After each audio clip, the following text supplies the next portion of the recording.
بسم اللہ الرحمن الرحیم ایھا الذین آمنوا انفقوا مما رزقناکم من قبل ان یأتی یوم لا بیع فیہ ولا خلة ولا شفاعة والکافرون هم الظالمون اللہ لا الہ الا هو الحی القیوم لا تأخذه سنة ولا نوم له ما في السماوات وما في الأرض من ذا الذي يشفع عنده إلا بإذنه يعلم ما بين أيديهم وما خلفهم ولا يحيطون بشيء من علمه إلا بما شاء وسع كرسيه السماوات والأرض ولا يؤوده حفظهما وهو العلي صدق الله العظيم رب اشرح لي صدري ويسر لي أمري واحلل عقدة من لساني يفقهوا قولي تقریباً 2 رکوعوں پر مشتمل معاملہ تعلیق جالوت کا وہ ہم پڑھ چکے ہیں، اور یہ گویا کہ اب غزوہ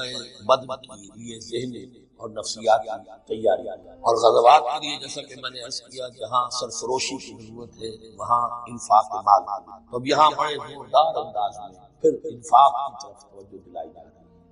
وہی 4 ڈوریاں، انفاق اللہ کی راہ میں، یعنی جہاد بالمال، قتال جہاد بالنفس کی آخری شکل، اور شریعت میں عبادات اور معاملات، یہ 4 ڈوریاں گتھی ہوئی ہیں ان 22 سوروں کے اندر، جن پر دوسرا نصف جو ہے سورہ بقرہ کا مشتمل ہے۔ یا ایھا الذین آمنوا انفقوا مما رزقناکم من قبل ان یأتی یوم لا بیع فیہ ولا خلة ولا شفاعة، اہل ایمان خرچ کر دو ان چیزوں میں سے کہ جو اللہ نے تمہیں دی ہے اس سے پہلے کہ وہ دن آ دھم کے، جس دن نہ کوئی خرید و فروخت ہوگی، نہ کوئی دوست کی کام آئے گی، نہ کوئی شفاعت، والکافرون هم الظالمون، اور کافر ہی تو ظالم ہیں۔ اب یہاں کافر سے مراد کون ہے؟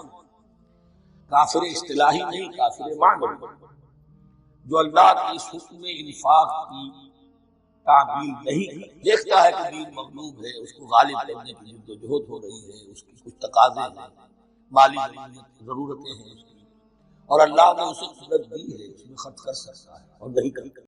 تو ہدایت نظری اور ہدایت عملی، اس کو میں نے ہدایت کو 2 حصوں میں تقسیم کیا۔ وہ سلیم العقل سلیم الفطرت لوگ ہدایت نظری میں ایک حد تک پہنچ چکے ہوتے ہیں، اس کے بعد انہیں طلب ہوتی ہے ہدایت عملی کی۔ یہی وجہ ہے کہ سورہ فاتحہ کا نصف آخر جو ہے اس میں صراط المستقیم، اہدنا الصراط المستقیم، اے اللہ ہمیں سیدھا راستہ دکھا، سیدھے راستے کی ہدایت بخش، یا سیدھے راستے پر چلا۔ یہاں راستے کا لفظ اسی لیے استعمال کیا گیا، اس پر چلا جاتا ہے۔ بہرحال اس کے ضمن میں آج میں پھر چند باتیں دہرا رہا ہوں۔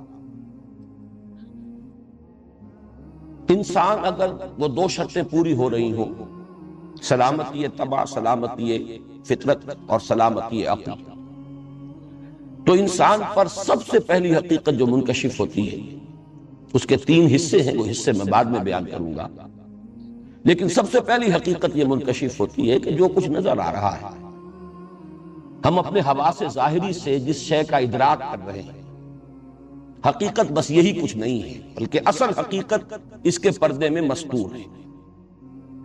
اصل حقیقت ہمارے حواس ظاہری کی رسائی سے ماورا پرے۔ یہ میں نے عرض کیا تھا غالباً، کنفیوشس کا ایک جملہ بہت ہی عظیم ہے اس اعتبار سے کہ اس حقیقت کی بڑی عمدہ تعبیر کرتا ہے۔ یہ گویا کہ حکمت کا نقطۂ آغاز۔ There is nothing more real than what cannot be seen, and there is nothing more certain than what cannot be heard.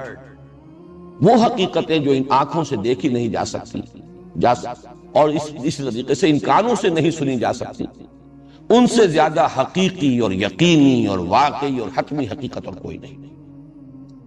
یہی وہ بات ہے جس کو قرآن سورہ بقرہ کے آغاز میں کہتا ہے، الذین یؤمنون بالغیب، جنہیں اس حقیقت کا ادراک ہو جاتا۔ اس کے 3 پہلو ہیں، میں بعد میں عرض کروں گا، لیکن مجھے آج خیال آیا تھا کہ یہ جو لوگ ہیں، یہ انسانیت کا یوں سمجھئے کہ لب لباب یا گل سرسبز انسانیت کا اصل حاصل ہے۔ آج سے 70 سال قبل کی جو میری تحریر ہے، اسلام کی نشر ثانیہ کرنے کا اصل کام، جس میں میں نے قرآن اکیڈمی کا تصور پیش کیا تھا، اور اس کے سامنے کرنے کا اصل کام کیا ہے، اس عنوان سے جو چیز لکھی تھی میں اس کے چند جملے آپ کو سنا رہا ہوں۔ پیش نظر علمی تحریک کے لیے سب سے پہلے ایسے ذہین اور باصلاحیت نوجوانوں کو تلاش کرنا جن میں علم کی ایک شدید پیاس فطری طور پر موجود ہو، جن کے قلوب مضطرب اور روحیں بے چین ہوں، جن کو خود اپنے اندر یہ احساس موجود نظر آئے کہ اصل حقیقت حواس کی سرحدوں سے بہت پرے واقع ہے، اور جن میں حقیقت کی تلاش اور دریافت کا داعیہ اتنا شدید ہو جائے کہ وہ اس کے لیے زندگیاں وقف کرنے کو تیار ہوں، اور آرام و آسائش کے حصول اور خوشنما مستقبل کیریئرز کی تعمیر سے یکسر بے نیاز ہو جائے۔ یہ بے چین روحیں جنہیں محسوس ہو کہ جو کچھ نظر آ رہا ہے حقیقت یہ نہیں ہے، حقیقت کچھ اور۔ میں نے مشرق بعید کے ایک حکیم اور دانا انسان کا جملہ آپ کو سنایا، مغرب بعید کہہ لیجئے، اس کا ایک مفکر بریڈلے، اس کی ایک عظیم تصنیف، اس کا نام ہی اپیئرنس اینڈ ریئلٹی، جو کچھ نظر آ رہا ہے اور جو اصل حقیقت ہے جو مستور ہے اس کے پردے میں، ان کے مابین بڑا فرق ہے، ہزار فرسنگس ان کے مابین بڑا فصل ہے اور بعد ہے۔ تو یہ نوجوان میں نے اس لیے دہرایا ہے کہ اصل میں اب سلسلہ درس و تدریس جو اثر نو شروع ہو رہا ہے آغاز قرآن سے، تو اس کا جو اصل ہدف ہے، جو مقصود ہے، جو اس میں ہمارا ٹارگٹ نمبر 1 ہے، وہ بار بار ذہنوں کے سامنے آتا ہے۔ اب ایسے نوجوان بظاہر محسوس ہوتا ہے کہاں ملیں گے؟ چنانچہ یہ بات بھی میں اب آپ کو سنا رہا ہوں، چند صفحات کے بعد میں نے اس پر بھی گفتگو کی ہے۔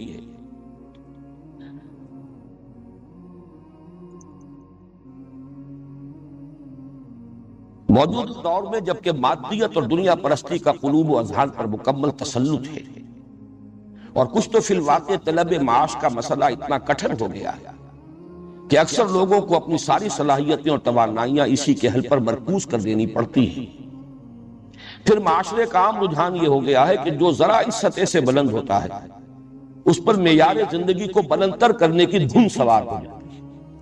اس قسم کے نوجوانوں کا ملنا بظاہر محال نظر آتا ہے، لیکن یہ جملے ذرا غور سے سنیے، لیکن حقیقت یہ ہے کہ دنیا سعید روحوں سے کبھی خالی نہیں ہوئی۔ اسی معاشرے میں اور اگر کچھ مخلص اور صاحب عزیمت لوگ ذہنی یکسوئی کے ساتھ اس کام کا بیڑا اٹھا لیں تو انشاءاللہ اسی معاشرے میں بہت سے ذہین اور اعلیٰ صلاحیتوں کے مالک نوجوان ایسے مل جائیں گے جو نبی اکرم صلی اللہ علیہ وسلم کے اس قول مبارک کو کہ خیرکم من تعلم القرآن وعلمہ اپنا لائحہ عمل بنا کر علم قرآن کی تحصیل و اشاعت کے لیے زندگی وقف۔ اسے کہا جا سکتا ہے یہ میری رجائیت ہے، اور واقعہ یہ ہے کہ میں بھی یہ محسوس کرتا ہوں کہ جتنا کچھ ان الفاظ سے ظاہر ہو رہا ہے معاملہ، ویسا کچھ سامنے نہیں آیا تاحال، لیکن یہ کہ ہمارے سامنے اصل منزل رہنی چاہیے، منزل دھندلانی نہیں چاہیے، انتظار کرنا چاہیے، اسی کا نام صبر ہے، فاصبر لحکم ربک۔ بہرحال یہ کام جو بھی ہو رہا ہے، جیسے کہ میں نے عرض کیا کہ قرآن کا اصل مخاطب کون ہے؟ وہ اولو الالباب۔ سورہ فاتحہ کن کے احساسات کی ترجمانی ہے؟ یہ اولو الالباب، جو سلیم الفطرت سلیم العقل ہو، ہدایت کے راستے پر ہاف وے آ چکے، اور بقیہ ہاف کی انہیں ضرورت ہے۔ وہ ہے در حقیقت کہ جن کے احساسات، جن کے دعا کی ترجمانی اللہ تعالیٰ نے سورہ فاتحہ میں کی ہے۔ اب ذرا 3 چیزیں نوٹ کر لیجئے۔ میں نے جو ایک بات کہی کہ حکمت کا نقطہ آغاز یہ ہے کہ انسان یہ محسوس کرے کہ اصل حقیقت حواس کی سرحدوں سے بہت دور ہے، ماورا۔ اب اس کو 3 حصوں میں تقسیم کر رہا ہوں۔ سب سے پہلے یہ کہ انسان محسوس کرے کہ جو بھی حسن اور جمال اور کمال کے جو بھی مظہر ہمیں دنیا میں نظر آ رہے ہیں ہر اعتبار سے، یہ سب اصل میں مظہر ہے کسی اور حسن ازلی کا، کوئی اور ہے حسین اور جمیل ہستی، فَلَهُ الْأَسْمَاءُ الْحُسْنَى، جس کی شان یہ ہے کہ تمام کمالات اس کی ذات میں جمع۔ حسن کا مرقع کامل۔ باقی جو کچھ حسن ہمیں نظر آ رہا ہے وہ پھولوں کا حسن ہو، وہ قوس و قزح کا حسن ہو، وہ جو بھی حسن ہے وہ در حقیقت یہ اپیرنس ہے، یہ مظہر ہے ایک حسن قدیم اور حسن ازلی۔ دوسرا حصہ، میری جو ضروریات بھی پوری ہو رہی ہیں، بڑے لمبے چوڑے سلسلے ہیں، سورج کی تمازت کو بھی دخل ہے، ہواؤں کے چلنے کو بھی اس میں دخل ہے، پانی اس کی ایک بہت بڑی سورس ہے، یہ تمام مظاہر یہ بھی در حقیقت کسی کی ربوبیت کے مظہر، کوئی اور ہے اصل رب، کوئی اور ہستی ہے جس کی ربوبیت کے یہ مظہر۔ اور نمبر 3، یہ ذرا اور سب سے اہم بات ہے جو میں عرض کر رہا ہوں، جو رحم اور رحمت کے مظاہر دنیا میں نظر آتے ہیں، انسان کو ادراک ہوتا ہے، ماں کی ممتا ہے، باپ کی شفقت ہے، بھائی بہنوں کی آپس کی اخوت ہے، محبت ہے، جو بھی، یا جذبہ رحم ہے، کسی کو تکلیف میں دیکھ کر انسان کے اندر سے ایک جذبہ ابھرتا ہے، یہ تمام بھی در حقیقت کسی کی رحمت کے مظہر ہے، کوئی اور ہے رحمت کامل۔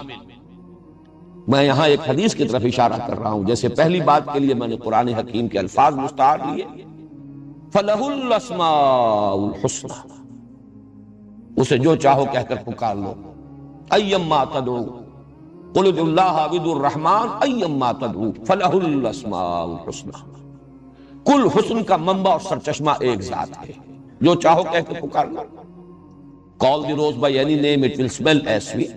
اسے اللہ کہہ لو، رحمان کہہ لو، لیکن یہ جان لو کل حسن اسی میں، کل کمال اسی میں، جمال کا مرقع حقیقی وہی، یہ سب اس سے بوروڈ ہے، اسی کے مستعار ہے، جو بھی ہمیں جلال، جمال اور کمال کے مظہر نظر آ رہا ہے۔ اسی طرح ربوبیت، جدھر جدھر سے پرورش کا سامان آ رہا ہے، جہاں جہاں سے ضروریات پوری ہو رہی ہیں، یہ سب بھی ایک رب ہے جس کی ربوبیت کے یہ سلسلے ہیں جو پھیلے ہوئے ہیں، اس لیے کہ پورا یہ سلسلہ اسباب ایک مسبب کے قبضہ قدرت میں۔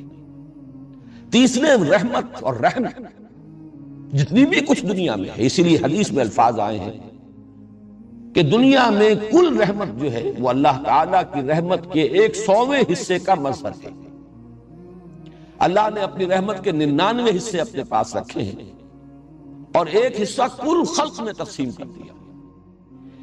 یہ چاہے حیوانات کے اندر مامتا ہے، بہرحال ان کے اندر بھی ماں کی مامتا وہ موجود ہے، وہ نہ ہو تو کیسے ان کے بچے پلیں اور پرورش پائیں، چاہے انسانوں میں یہ محبت، اخوت، جو بھی مظہر ہے، در حقیقت یہ اصل میں اس کی سورس، اس کا سرچشمہ وہی ایک ساتھ، یہ ایک ذات، ایک ہستی۔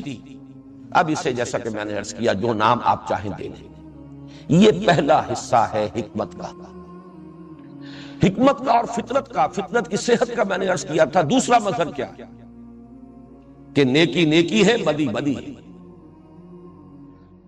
انسان بائی ہز ویری نیچر جانتا ہے کہ نیکی نیکی ہے، بدی بدی ہے، خیر خیر ہے، شر شر ہے، بھلائی بھلائی ہے، برائی برائی ہے۔ اسے اس کی ضرورت نہیں ہے، وہ اس کا محتاج نہیں ہے کہ لمبی فہرست مرتب کر کے اس کو دے دی جائے۔ یہ فطرت انسانی میں الہامی طور پر علم اور پہچان موجود ہے۔ اب اس سے عقل کے سامنے ایک سوال آتا ہے کہ عقل کا تقاضا یہ ہے کہ گندم سے گندم پیدا ہو، جو سے جو، گندم از گندم بے رویم، جو سے جو، خیر سے خیر وجود میں آنا چاہیے، شر سے شر وجود میں آنا چاہیے، خیر کا بدلہ خیر ہونا چاہیے، شر کا بدلہ شر ہونا چاہیے۔ اس عالم میں وہ صورت نظر نہیں آ رہی، لہذا کوئی دوسرا عالم ہونا چاہیے، یہ عقل کا تقاضا۔ یہاں وہ فطرت کی بنیاد کیا ہے؟ نیکی اور بدی کا شعور، اور عقل کا تقاضا کیا ہے کہ نیکی اور بدی کا بدلہ بھرپور انسان کو مل جانا چاہیے۔ تیسرا حصہ اسی نظری جو ہدایت ہے، جہاں تک کہ اولو الالباب خود پہنچ جاتے ہیں۔ تیسرا حصہ یہ ہے کہ جب وہی ہستی ہے، اصل حقیقت تو وہی ہے، ذالک بان اللہ هو الحق تو پھر اسی کی پرستش، اسی کی پوجا، اسی سے لو لگانی چاہیے، اسی کی بندگی کرنی چاہیے، اسی سے محبت کرنی چاہیے۔ یہ سارا لفظ عبادت کا اصل مفہوم میں بیان کر رہا ہوں، یہ سب کچھ صرف اس کی ذات کے ساتھ منسلک ہو جانا چاہیے۔ ایاک نعبد، یہ میں نے اصل میں اس حکمت نظری جو 3.5 آیات میں، جو نصف اول ہے سورہ فاتحہ کا، جو کور کر رہا اس حکمت نظری کو، اور جس کو کہ کچھ لوگ خود کہہ رہے ہیں یہ ان کی اپنی فطرت کی ترجمانی، میں نے اس کا جو منطقی ربط ہے وہ آپ کے سامنے بیان کر دیا۔ گزشتہ ہفتے پھر آخری ہمارا جو حصہ تھا دوسری نشست میں، الحمدللہ، صرف ان 2 الفاظ پر ہم نے گفتگو مکمل کی تھی، اور آج اب ہمیں آگے بڑھنا۔ یہ الحمدللہ جس پر ہم نے کل پچھلی درس میں خاصا وقت صرف کیا، اس سے نوٹ کر لیجئے کہ معرفت خداوندی کا سب سے بڑا خزانہ یہی ہے، اور یہ بھی جان لیجئے کہ اس سورہ مبارکہ کی اصل جان یہی ہے۔ میں نحوی اعتبار سے بھی ثابت کر دوں، الحمدللہ یہ ایک جملہ ہے مکمل، جملہ اسمیہ خبریہ، کل حمد، کل تعریف، کل ثنا، کل شکر اللہ کو سزاوار، مکمل جملہ ہو گیا، اٹس اے فل سٹیٹمنٹ۔ انگریزی میں انالیسس جس طریقے سے ہم کرتے ہیں اس میں آپ کہہ سکتے ہیں یہ پرنسپل کلاز ہے۔ یہ اللہ کے لفظ کے ساتھ ہی اس کے تابع ہو کر آ رہی ہیں 4 باتیں۔ اللہ جو رب العالمین ہے، الحمدللہ رب العالمین، رب پر زیر اسی لیے ہے کہ یہ للہ کا بدل ہے، اللہ کا بدل ہے، اللہ کی صفت، اس اللہ کی جس کے لیے ہیں یہ کل تعریفیں، کل ثنا، کل حمد، کل شکر، جو نمبر 1 رب العالمین ہے، نمبر 2 رحمان، نمبر 3 رحیم ہے، نمبر 4 جزا و سزا کے دن کا مالک ہے۔ یہ در حقیقت ایک جملہ ہے جو چلا رہا ہے، یہ 4 سبارڈینیٹ کلوزز سمجھ لیجئے کہ یہ در حقیقت ایڈجیکٹیو کلوزز ہیں۔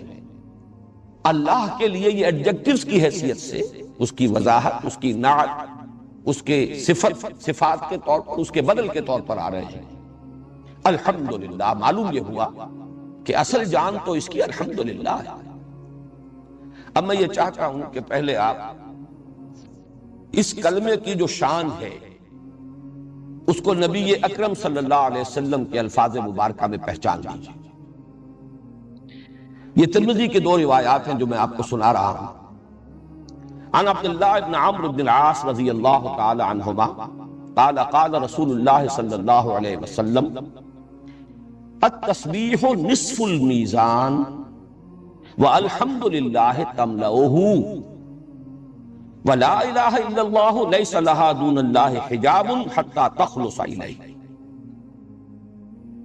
دوسری روایت ہے وعن رجل من بنی سلیم، اس کے الفاظ کیا ہیں کہ حضور نے فرمایا التسبیح نصف المیزان والحمد للہ تملؤہ والتکبیر یملأ ما بین السماء والارض۔ ان میں 3 چیزوں کا ذکر ہوا ہے دونوں حدیثوں میں، تسبیح، تحمید، لیکن تیسری چیز مختلف ہے ان دونوں حدیثوں میں۔ ایک میں ہے تحلیل لا الہ الا اللہ، اور ایک میں ہے تکبیر۔ دیکھیے یہ 4 ہیں در حقیقت الفاظ، تسبیح سبحان اللہ، تحمید الحمدللہ، تکبیر اللہ اکبر، تحلیل لا الہ الا اللہ۔ یہ در حقیقت یوں سمجھئے کہ معرفت کے خزانے ہیں، لیکن ان دونوں حدیثوں میں جو قدر مشترک ہے وہ الفاظ ہیں التسبیح نصف المیزان والحمدللہ تملؤ۔ کیا مفہوم ہے اس کا؟ کون سے میزان؟ یہ میزان معرفت ہے۔ عقلی طور پر اس کو یوں سمجھئے کہ دین کی اساس اور جڑ ہے ایمان، ہر شخص جانتا ہے۔ ایمان کی جان ہے ایمان باللہ، اس کی اساس اللہ کی معرفت، اور اللہ کی کل معرفت جو انسان کو حاصل ہو سکتی ہے اس کا ایک سلبی پہلو ہے اور ایک ایجابی پہلو ہے، ایک منفی پہلو ہے، ایک مثبت پہلو ہے، ایک ہی تصویر کے دو رخ۔ یہ کل معرفت ہے جو اللہ کی ہمیں حاصل ہو سکتی ہے۔ ایک تشبیہ و تنزیہ ہے، اللہ ہر عیب سے، ہر نقص سے، ہر ضعف سے، ہر احتیاج سے پاک ہے، اعلیٰ ہے، ارفع ہے، منزہ، مبرہ۔ یہ ہے منفی رخ، کوئی نقص نہیں، کوئی عیب نہیں، کوئی ضعف نہیں، کوئی احتیاج۔ ہر عیب، ہر نقص، ہر ضعف، ہر احتیاج سے بالا، ارفع، منزہ، مبرہ۔ یہ تسبیح ہے، سبحان اللہ کے معنی یہ ہے، لیکن یہ منفی ہے، اسی لیے نصف المیزان تو کہہ دیا، لیکن وہ جس سے میزان پر ہو جائے۔ اور ایک حدیث میں تو یہ آیا ہے کہ الحمدللہ ہے، یہ تو تملأ ما بین السماء والارض، آسمانوں اور زمین کے مابین کل فضا کو پر کر دینے والا کلمہ ہے۔ یہ اسی کا در حقیقت مثبت رخ ہے۔ کل صفات جمال و کمال کا مرقع کامل اللہ ہے، ہر خیر، ہر خوبی، ہر کمال اس میں بتمام و کمال موجود ہے۔ یہ ہے الحمدللہ۔ تو التسبیح نصف المیزان، معرفت خداوندی کا نصف تسبیح ہے، اور اس کی تکمیل والحمدللہ تملأہ، اس کے سوا ہم اللہ کے بارے میں اور کچھ نہیں جان سکتے۔ تمام صفات کمال اس میں بتمام و کمال موجود ہے۔ قدرت ہے تو وہ علی کل شیء قدیر ہے، علم ہے تو وہ بکل شیء علیم ہے، حیات ہے تو وہ الحی ہے، اس کی حیات بھی وہ ہے جو ہر ضعف سے مبرہ، نہ اسے اونگ آتی ہے، نہ نیند آتی ہے، نہ اسے کھانے کی ضرورت ہے، نہ اسے پینے کی ضرورت ہے، کوئی ہوائی ضروریہ اسے لاحق نہیں ہے، معاذ اللہ ثم معاذ اللہ۔ ارادہ ہے تو فعال لما یرید، اس کا ارادہ ایسا کامل ہے جو چاہے کر دے۔ جس بھی صفت کمال کا آپ تصور کریں گے وہ اس کی ذات میں بتمام و کمال موجود ہے۔ اسے آپ اومنیشینٹ، اومنی پوٹنٹ، اومنی پریزنٹ، یہ الفاظ ہیں، آپ کو ہر جگہ پر یہی تصورات ملیں گے۔ اس کے سوا آپ اور کیا جانیں گے اللہ کے بارے میں؟ اس کی ذات ہمارے احساس سے، ادراک سے ما وراء، وراء الورا ثم وراء الورا ثم وراء الورا۔ حضرت مجدد الفسانی رحمت اللہ علیہ وہ اپنے مکتوبات میں یہ الفاظ بکثرت استعمال کرتے ہیں، ذات باری تعالی وراء الورا ثم وراء الورا ثم وراء الورا۔ اس کو تو سمجھ لو کہ وہ تمہارے فہم کی جو بات اور ہے، تمہارے تصور کی بات اور ہے، تمہارے تخیل کی بات اور ہے، تمہارے وہم سے بھی ماورا ہے۔ البتہ یہ کہ اس کو جانو گے تو کیا؟ التسبیح نصف المیزان والحمدللہ تملأہ، یہ کل میزان ہے، میزان معرفت۔ اب اس میں نوٹ کیجئے الحمدللہ، اس میں گویا کہ کل حمد، جیسا کہ میں پچھلی مرتبہ عرض کر چکا ہوں، اور حمد جمع ہے کم سے کم دو چیزوں کا، شکر اور ثنا۔ تینوں الفاظ عربی کے ہیں۔ ہم اردو میں ثنا کا مفہوم ادا کرنے کے لیے لفظ تعریف استعمال کرتے ہیں۔ اگر اردو کے انداز میں بیان کریں گے تو حمد کے معنی ہے شکر اور تعریف، تمام تعریفیں اور کل شکر سزاوار ہے اللہ۔ اللہ ہی حقیقتاً مستحق بھی ہے، لام استحقاق، اور وہی فی الواقع مالک بھی ہے، اس لیے کہ جو صفات ہیں جو اسے قابل حمد بناتی ہیں وہ اس کی اپنی ملکیت ہے، لہذا لام تملیک کہیں یا لام استحقاق کہیں، دونوں صحیح ہیں۔ در حقیقت اس میں جیسا کہ میں عرض کر چکا ہوں پچھلی مرتبہ، اصل جو اس کا نیوکلیس ہے وہ شکر ہے۔ البتہ حمد میں اور شکر میں فرق کیا ہے؟ شکر انسان کرتا ہے کسی کے ایسے احسان اور انعام پر کہ جس سے اس کی کوئی ضرورت پوری ہوئی، جس سے اسے کوئی فائدہ پہنچا۔ میری کوئی ضرورت تھی، آپ نے پوری کر دی، میں شکر کروں گا، شکریہ ادا کروں گا۔ مجھے کوئی تکلیف لاحق تھی، آپ نے اس کو رفع کیا، میں آپ کا شکر ادا کروں گا۔ اور تعریف یا ثنا تمام محاسن پر ہوگی، جو بھی حسن ہے، پھول کا حسن ہے، ہم اس کی تعریف کریں گے، کیا عمدہ پھول ہے۔ البتہ یہ کہ یہ جو دو چیزوں کو میں نے علیحدہ علیحدہ کیا ہے، یہ جتنا آدمی کانشسنس اور شعور کی نچلی سطح پر ہوگا یہ دونوں چیزیں علیحدہ رہیں گی۔ جیسے جیسے شعور کی سطح بلند ہوتی ہے دونوں چیزیں ایک ہو جاتی ہیں۔ اس لیے کہ انسان کے اصل میں احساس کے لطیف ہونے کی بات ہے۔ پھول کو دیکھ کر بھی آپ یہ نہیں کہہ سکتے کہ مجھے اس سے کیا ملا۔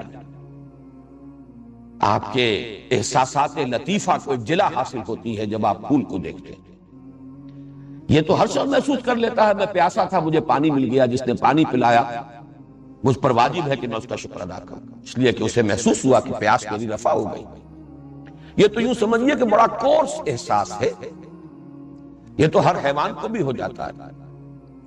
کسی بھوکے پیاسے کے حیوان کے سامنے جو ہے آپ کچھ کھانے کے لیے کچھ چارہ رکھیے یا کوئی پانی رکھ دیجئے بالٹی میں پینے کے لیے، وہ جب اپنی ضرورت پوری کر کے سر اٹھائے گا آپ کی طرف دیکھے گا، اس کے آنکھوں میں آپ کو جذبہ شکر جھلکتا نظر آئے گا۔ انسان تو یہ کہ حسن کو پہچانے اور یہ سمجھے کہ اس سے بھی مجھے بہت کچھ حاصل ہوا۔ اگر اس کا ادراک اور شعور ہے تو در حقیقت انسان اپنے ان احساسات میں ایک بلند تر سطح پر آ گیا ہے، ورنہ نہیں۔ بڑی پیاری نظم تھی جو ہمارے میٹرک کے کورس میں تھی انگریزی میں، جو ہمارا نصاب تھا، غالباً پارکنسن سلیکشن آف انگلش ورس، ڈیفوڈلز۔ شاعر کہیں گھوم رہا تھا، دیکھ رہا تھا، اچانک ایک پہاڑی کی چوٹی پر پہنچا تو نیچے جو وادی تھی اس میں اس نے دیکھا کہ پھولوں سے بھری ہوئی تھی، ڈیفوڈلز کے پھول لہرا رہے تھے ہوا میں۔ اب یہ ایک منظر تھا، حسین منظر، لیکن یہ کہ اس سے اسے کچھ حاصل ہوا، مادی طور پر تو کچھ حاصل نہیں ہوا، لیکن کچھ روح کو تو حاصل ہوا ہے، کچھ اس کے احساسات لطیفہ کو تو حاصل ہوا ہے۔ I gazed and gazed, but little thought what wealth the scene to me had brought. For oft when on my couch I lie in vacant or in pensive mood, they flash upon that inward eye, which is the bliss of solitude. And then my heart with pleasure fills and dances with the daffodils. ایک ایسی دولت مجھے حاصل ہوئی تھی، بسا اوقات میں غمزدہ ہوتا ہوں، مغموم ہوتا ہوں، اداس ہوتا ہوں، پڑا ہوتا ہوں اپنی چارپائی پر، کہ اچانک وہی منظر جو ہے میری آنکھوں کے سامنے آ جاتا ہے اور میرا وہ جو اداسی ہے وہ ختم ہو جاتی ہے۔ میرا دل جو ہے جیسے وہ ڈیفوڈلز کے پھول لہرا رہے تھے ہوا میں، میرا دل بھی جو ہے لہرانے لگتا ہے۔ اور وہ ساری جو دولت ہے وہ در حقیقت مجھے جو ملی تھی اس وقت مجھے شعور نہیں تھا۔ تو یہاں آ کر شکر اور ثنا جمع ہو جائے۔ الحمدللہ رب العالمین۔ اب جو حکمت اور شکر کا میں نے تعلق بیان کیا ہے، اسی کی مثال ہے قرآن حکیم میں، اور اس کے لیے نص قطعی کہ ان دونوں کے مابین کیسا گہرا ربط ہے لازم و ملزوم کا۔ حضرت لقمان کی شخصیت، وَلَقَدْ آتَيْنَا لُقْمَانَ الْحِكْمَةَ أَنِ اشْكُرْ لِلَّهِ، یہ پہچان لیا جائے کہ شکر کل کا کل سزاوار ہے اللہ کی ساتھ، حمد کل کی کل سزاوار ہے اللہ کی ساتھ، ثنا اور تعریف کل کی کل سزاوار ہے اللہ کے ساتھ۔ ایک بات اور نوٹ کر لیجئے پھر ہم آگے چلیں گے۔ اسی شکر کا ایک اور نتیجہ بھی نکلتا ہے، یہ بھی فطرت انسانی ہی کا ایک بہت اہم گوشہ ہے۔ فطرت کی صحت جو ہے وہ تقاضا کرتی ہے کہ جس نے آپ کے ساتھ کوئی بھلائی کی ہے آپ بھی اس کے ساتھ کوئی بھلائی کریں۔ جس نے آپ کے ساتھ کوئی بھلائی کی، پہلا رد عمل فطرت سلیمہ کا یہ ہوگا کہ اس کا شکریہ ادا کیا۔ دوسرا رد عمل کوئی بدلہ، کچھ اس کے ساتھ تم بھی بھلائی کرو، کوئی خدمت اس کی بھی کبھی بجا لاؤ۔ یہ بھی فطرت کی صحت کی علامت ہے، یہ جذبہ شکر کا ایک منطقی نتیجہ ہے، لازمی نتیجہ ہے۔ اسی کو قرآن مجید نے کہا ہے سورہ رحمان میں، هل جزاء الاحسان الا الاحسان، احسان کا بدلہ تو سوائے احسان کے اور کچھ نہیں ہو سکتا۔ کیا کوئی بدلہ ہے احسان کا سوائے احسان کے؟ کسی نے آپ کے ساتھ بھلائی کی، آپ اس کے ساتھ بھلائی کیجئے۔ اب دیکھیے، ایک تو وہ منعم ہے اور وہ محسن ہے کہ جن کی کوئی نہ کوئی آپ خدمت کر کے ان کے احسان کا بدلہ چکا سکتے۔ والدین نے آپ کو پالا پوسا، ان کے بڑھاپے میں آپ ان کی خدمت کیجئے۔ اس درجے میں تو بدلہ نہیں ہو سکتا، کسی نہ کسی درجے میں آدمی اپنے اندر ایک تسکین محسوس کر سکتا ہے کہ جیسے کما ربیانی صغیرہ، لیکن اگرچہ ایک آخری حد ہے اس کی کہ جس پر جا کر انسان سمجھتا ہے کہ ان کے احسانات کا بدلہ میں نہیں چکا سکتا، لہذا اللہ سے دعا کرتا ہے وَقُلْ رَبِّ ارْحَمْهُمَا كَمَا رَبَّيَانِي صَغِيرًا۔ عام انسانی سطح پر کسی نے آپ کو ہدیہ دیا ہے، آپ بھی کوئی ہدیہ پیش کیجیے، تحفہ آیا ہے آپ بھی کوئی تحفہ دیجیے، کسی نے کوئی آپ کی خدمت کی ہے آپ بھی خدمت کیجیے۔ لیکن وہ منعم حقیقی، وہ مربی اصلی، اس کی آپ کیا خدمت کریں گے؟ جو اصل منعم ہے، اصل محسن ہے، اصل رب ہے، اس کے احسانات انعامات کا کیا پتہ ہے؟ اس کو یوں سمجھیے اس سے بھی پہلے درجے میں کہ کچھ لوگوں نے دیکھا کہ سورج سے ہمارا بڑا کام چل رہا ہے، سورج کی تمادت سے فصلیں پکتی ہیں، ہوائیں چلتی ہیں، اب سورج کو ہم کیا بدلا دیں؟ کچھ نہیں دے سکتے سوائے اس کے کہ ہاتھ جوڑ کر کھڑے ہو جائیں، سورج طلوع ہو رہا ہے ڈنڈوت کر دیں۔ تو ایک اظہار تذلل، ایک اس کی عظمت کا اعتراف کسی درجے میں، کسی ریچول کے ذریعے سے سجدہ کر دیجئے، ماتھا ٹیک دیجئے، اس کی مدح کیجئے، ثنا کیجئے، یہی تو ہو سکتا، اور کچھ نہیں ہو سکتا۔ معلوم ہوا کہ شکر ہی در حقیقت جذبہ عبادت کی شکل اختیار کرتا ہے، اس لیے کہ شکر کا منطقی نتیجہ کیا ہے کہ انسان بھی کوئی اس کی کا بدلہ پیش کرے، اگر وہ صحیح الفطرت ہے، صحیح العقل۔ اب ظاہر بات ہے کہ جہاں کچھ بدلہ دیا جا سکتا، اور یہی بات ہے جو مولانا روم نے ایک بڑی پیاری حکایت میں بیان کی ہے کہ حضرت موسیٰ علیہ السلام کہیں گزر رہے تھے تو ایک گڈریے کو دیکھا انہوں نے، وہ اپنے خیال میں اللہ سے مناجات کر رہا تھا، ہم کلام تھا، اے اللہ اگر تو میرے سامنے آ جائے، میں تیرے پاؤں دھوں، تیرے سر میں سے جوئیں نکالوں، تیری خدمت کروں۔ اب یہ اس کا سب سے اونچا تصور ہو سکتا تھا، کسی بڑی سے بڑی ہستی جو بھی اس کے تصور میں تھی، کوئی بڑا چودھری، کوئی شیخ قبیلہ، جب وہ کہیں جاتا ہوگا اپنے کسی سردار کے پاس تو یہی کام کرتے تھے، پاؤں دھو دیے، سر میں مالش کر دی، جوئیں نکال دی، کوئی اور خدمت بجا لائے۔ تو اللہ اگر تو میرے سامنے آ جائے، کبھی اے حقیقت منتظر نظر آ لباس مجاز میں کہ ہزاروں سجدے تڑپ رہے ہیں میری جبین نیاز میں۔ وہ شخص اپنی ذہنی سطح کے مطابق بھی کلام تھا۔ حضرت موسیٰ نے اسے ڈانٹ دیا، یہ کیا کفر بک رہے ہیں، اللہ کے پاؤں دھو گے اور اللہ کے سر سے جوئیں نکالو، کفر بک رہے۔ تو حکایت ایسے ہے کہ اس نے چیخ ماری، کپڑے پھاڑے اور کہیں نکل گیا جنگل کی طرف۔ تو اللہ تعالیٰ نے حضرت موسیٰ سے فرمایا کہ اے موسیٰ تو برائے وصل کردن آمدی، میں برائے فصل کردن آمدی، تجھے ہم نے بھیجا تھا تو اس لیے آیا تھا کہ لوگوں کو ہم سے جوڑے، نہ کہ ہم سے توڑ دے، ہم سے کاٹ دے، ہم سے جدا کر دے۔ وہ اپنے فکر، اپنی سوچ کے مطابق، اب یہی اس کی سطح ہے سوچ کی، اس سے زیادہ تو اس کے سوچ کا کوئی اور پیمانہ ہے۔ بہرحال اس وقت مجھے جو واضح کرنا تھا وہ یہ کہ یہ جذبہ عبادت در حقیقت جذبہ شکر ہی کا منطقی نتیجہ، کوئی بدلہ، کوئی خدمت اگر ہم نہیں کر سکتے، ہستی اتنی بلند ہے، اتنی بلند ہے، اتنی بلند ہے کہ ہم کوئی خدمت کر نہیں سکتے، ہم کو بدلہ دے نہیں سکتے اس کے احسانات و انعامات کا، تو اس کے سامنے سری جھکا دیں، سجدہ ہی کریں، کوئی اور مراسم عبودیت بجا لائیں، کچھ اس کے حمد کے ترانے گائیں، جیسے کہ حضرت داؤد علیہ السلام حمد ہی کے ترانے ہیں نا، زبور ہے کیا، حمد کے ترانوں کا مشتمل کتاب ہے، اور جس کیف کے ساتھ وہ حمد کے یہ ترانے پڑھا کرتے تھے یا الاپا کرتے تھے، قرآن مجید میں ہے کہ اس کے اندر یہ کیفیت تھی کہ پرندے اور پہاڑ ان کے ساتھ شریک ہو جاتے، وجد میں آتے تھے پرندے بھی اور پہاڑ، قلب کی گہرائی سے اللہ تعالیٰ کے حمد کے وہ ترانے جو ہے وہ نکل رہے ہوتے تھے۔ اب آخری بات الحمدللہ کے بارے میں اور نوٹ کر لیں، وہ یہ کہ یہ ہر نوع کے شرک کی جڑ کاٹ دینے والا کلمہ ہے۔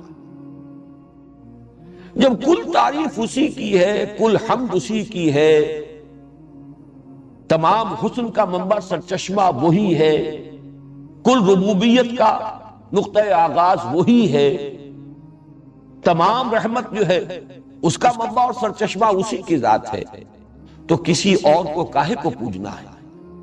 کسی اور کے لیے مراسم عبودیت کاہے کے لیے؟ سورج کے سامنے کاہے کو سر جھکانا؟ وہ تو خود اس کے قبضہ قدرت میں ہے، اسی کے حکم سے کر رہا ہے جو کچھ کر رہا ہے۔ میرا مجھ میں کچھ نہیں، جو کچھ ہے سو تو۔ بھگت کبیر کا یہ دوہا، میرے اندر میرا تو کچھ ہے ہی نہیں، اے رب جو کچھ ہے تیرا دیا ہوا ہے۔ تو سورج میں اس کا اپنا کچھ ہے ہی نہیں، اس کی تمادت ذاتی ہے ہی نہیں۔ پانی میں جو تاثیر ہے وہ اس کی رکھی ہوئی، ماں میں جو مامتا ہے وہ اس نے ڈالی ہے، باپ میں شفقت ہے اس کی عطا کرتا ہے۔ تو ٹھیک ہے، اس نے جس کا حق معین کر دیا، ماں کی خدمت بھی کرو، باپ کی خدمت بھی کرو، وہ سب ہے۔ انشکر لی ولے والدے، شکر ادا کرو میرا اور اپنے والدین کا۔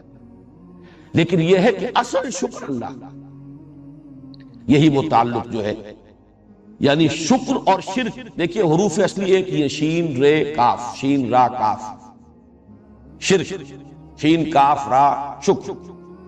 ان دونوں میں کس قدر گہرا ربط ہے، اسی لیے وہ سورہ لقمان کی جو آیت میں نے آپ کو سنائی دوسرے رکوع کی پہلی آیت، وَلَقَدْ آتَيْنَا لُقْمَانَ الْحِكْمَةَ أَنِ اشْكُرْ لِلَّهِ، حکمت کا منطقی نتیجہ ہے اللہ کا شکر،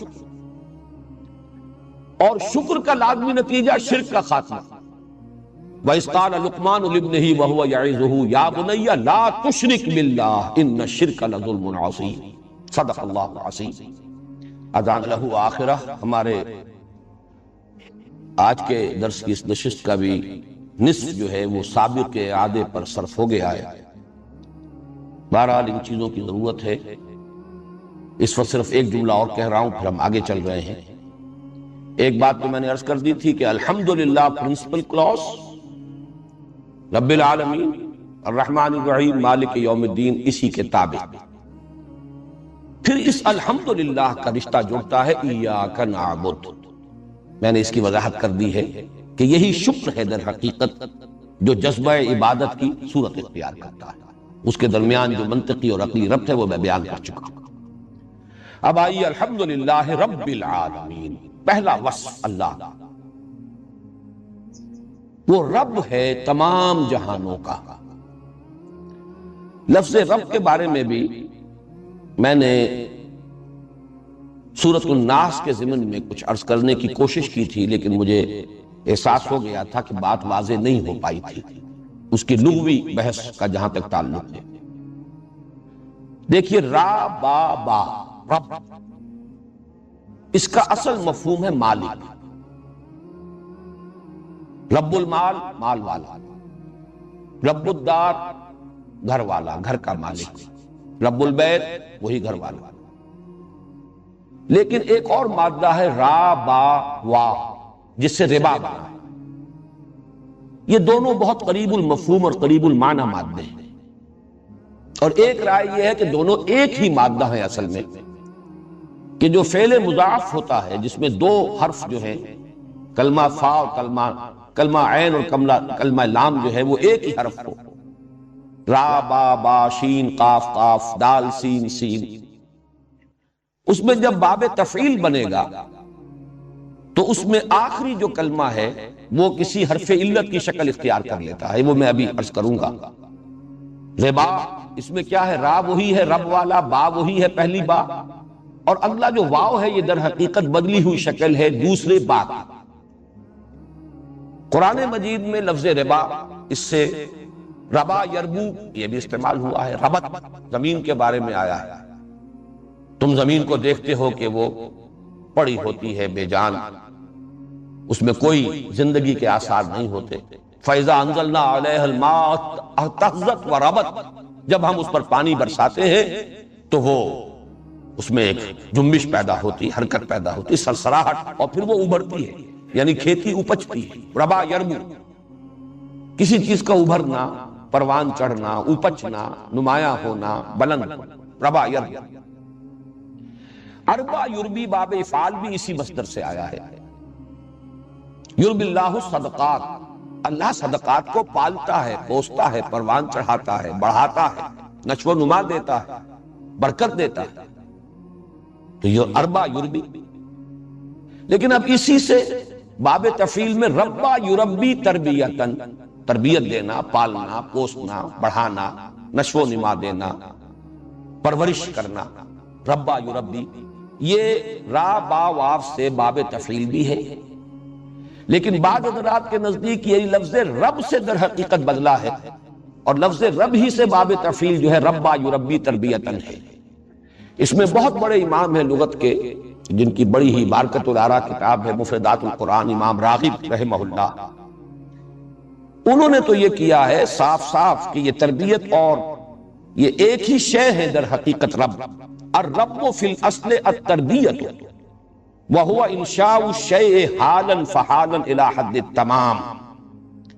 رب در حقیقت تربیت ہی اس کا مفہوم ہے، یعنی کسی شے کو درجہ بدرجہ ایک درجے سے بلند پھر بلند پھر بلند کرتے ہوئے اس کے آخری نقطۂ کمال اور نقطۂ عروج تک پہنچا دینا، یہ تربیت ہے، یہی ربوبیت ہے۔ لیکن ایک اور دوسری بڑی اہم کتاب ہے، اور میری تو وہ بڑی ساتھی ہے، مطالعہ قرآن اور جو بھی میرا غور و فکر ہے اس میں بہت ممد ہے، المعجم المفارس لالفاظ القرآن الحکیم، فواد عبد الباقی کی۔ اس نے یہ کیا ہے کہ رب کے مادے سے صرف لفظ رب لایا ہے، یا پھر ربانیون، ربیون اور ربیب، باقی یہ تمام تربیت سے متعلق جو الفاظ ہیں ان کو را با اور وا کے مادے میں لے گیا ہے۔ گویا کہ اس کے بارے میں یہ دونوں رائے ممکن ہیں کہ یہ رب سے ہے تربیت یا ربا سے ہے، را با وا سے ہے۔ ان دونوں کا چونکہ بہت بڑے بڑے جو ائمہ ہیں، اور امام راضی نے اس کو اصول کے طور سے بیان کیا ہے کہ فعل مضاف کے اندر یہ شکل ہو جاتی ہے جب باب تفعیل میں آئے گا تو آخری حرف جو ہے اس کی جگہ پر کوئی حرف علت آ جائے گا، دساہا، حالانکہ دسسا یدسس تدسیسا باب تفعیل سے بنتا، لیکن دساہا، قد افلح من زکاہا وقد خاب من دساہا، وہاں انہوں نے اس کی بحث کی ہے بڑی تفصیل کے ساتھ۔ بہرحال اس کا مفہوم کیا ہوا کہ رب کے معنی ہے مالک بھی اور پالنہار بھی، پروردگار بھی۔ یہی وجہ ہے کہ عام تراجم میں آپ دیکھیں گے تمام جہانوں کا پروردگار۔ میرے لیے الجھن یہ تھی کہ را با کا مادہ تو آتا ہے مالک ہونے کے لیے، تو بعض مترجمین نے ترجمہ یہی کیا صاحب سب جہانوں کا، غالباً شاہ عبد القادر کا یا شاہ رفیع الدین کا، میں ابھی تعین کے ساتھ نہیں کہہ سکتا، صاحب اسی کو کہتے ہیں جو مالک ہو، آقا مالک۔ لیکن اس کے ساتھ منطقی ربط موجود ہے کہ جو کسی شے کا مالک ہوتا ہے وہ فطری طور پر چاہتا ہے کہ وہ پروان چڑھے، اس میں ترقی ہو، اس میں اضافہ ہو، وہ نشو و نما پائے، وہ آگے بڑھے۔ لہذا ملکیت اور اس طریقے سے کسی شے کو آگے بڑھانا، پالنا، پوسنا، یہ گویا کہ لازم و منصوب ہے۔ تو رب کی بحث کے ضمن میں اسی پر اکتفا کریں۔ آگے چلیے، عالمین، اس کا مادہ ہے عین لام میم، اسی سے علم بھی بنا، اسی سے عالم بنا۔ عالم ہو تو اس کے معنی ہے جاننے والا، اور عالم کے معنی وہ چیز جس سے کوئی جانا جائے، جو کسی کی پہچان کا ذریعہ بنے۔ چنانچہ عالم یعلم جب آتا ہے اس کے معنی ہے اس نے جانا، کوئی شے اس کے علم میں آئی، اور علم یعلم یا یعلم، یہ دونوں اس کے آتے ہیں مضارع۔ اس کا مطلب ہے کسی شے کا نشان لگا دینا، کسی چیز کی علامت بنا دینا، اسی سے علامت کا لفظ بنا ہے، اسی سے علم علم، اسم علم بنا ہے۔ لاہور کا اسم علم ہے، لاہور یعنی لاہور شہر کے لیے بطور علامت یہ لفظ اختیار کر دیا گیا، اسم علم۔ تو عالم سے مراد ہے کوئی شے جس سے کہ کسی کو پہچانا جائے۔ اس اعتبار سے لفظ آیت کے بہت قریب آ جاتا ہے یہ لفظ۔ اب اس کو جمع کیا گیا، کل عالم۔ اب آپ کہہ سکتے ہیں عالم جمادات، عالم نباتات، عالم حیوانات، عالم مادی، عالم روحانی، عالم مثال، عالم دنیا، عالم آخرہ، عالم برزخ۔ ایک تو یہ سمجھا جائے گا کہ رب کل جہانوں کا مالک اور پروردگار کل جہانوں کا۔ اور ایک جو بات مولانا فراہی نے کہی ہے رحمت اللہ علیہ، وہ مجھے بڑی دل کو لگتی ہے کہ عربی زبان میں ایک قاعدہ یہ بھی ہے کہ ظرف کو جمع کر کے مراد مظروف کی جمع ہے۔ اس عالم میں جو بھی ہیں ان سب کا رب، یہ عالم ظرف ہے، مظروف وہ ہے جو اس کے اندر موجود ہیں۔ تو تمام جہان والے، یہ گویا کہ ترجمہ ہو جائے گا، وہ پالنہار ہے، پروردگار ہے، مالک ہے، آقا ہے، صاحب ہے تمام جہانوں کا، یا تمام جہان والوں۔ رب العالمین کے بارے میں ایک بات اور ربوبیت کے بارے میں جان لیجئے۔ قرآن حکیم میں اللہ تعالیٰ کے بارے میں لفظ رب ہمیشہ مقدم ہوتا ہے لفظ خالق۔ اس کی وجہ میں بیان کر چکا ہوں سورہ علق کی ابتدائی آیات کے درس کے ضمن میں، کہ انسان کا شعور جو ہے جب ترقی کرتا ہے، اگر ہم جائزہ لیں تو سب سے پہلی چیز جس کا انسان کو احساس ہوتا ہے وہ اس کی ضرورت ہوتی ہے، احتیاج، بھوک لگی ہے۔ بچہ ہے، اسے اور کوئی شعور نہیں ہے، کسی شے کا شعور نہیں، نہ ماں کا پتہ، نہ باپ کا پتہ، نہ گھر کا پتہ، نہ کسی اور شے کا پتہ، لیکن اندر سے ہنگر پینز ہوتے ہیں، روتا احتیاج ہے۔ تو سب سے پہلا جو انسان کے شعور کے اوپر اثر ہے وہ اس کی احتیاج ہے، اور جو احتیاج پوری کرے اس کی ربوبیت کا امپریشن ہے۔ یہی وجہ ہے ماں سے اس کو اس قدر لگاؤ کیوں ہوگا، کہ اسے معلوم ہے جب بھی مجھے ضرورت ہوتی ہے، میری ماں کی چھاتیاں ہیں جن سے میری ضرورت پوری ہوتی ہے، وہ لپکتا ہے ماں کی طرف۔ یہ بہت بات کی بات ہے جب انسان کو اپنی ہستی کا شعور ہو، اور پھر وہ تخلیق کے بارے میں غور کرے کہ میرا کوئی پیدا کرنے والا بھی ہے۔ یہ تو فکر انسانی کا یوں سمجھیے کہ بڑا دور کا مرحلہ ہے۔ یہی وجہ ہے کہ خلق کا لفظ ہمیشہ بعد میں آتا ہے، رب کا پہلے۔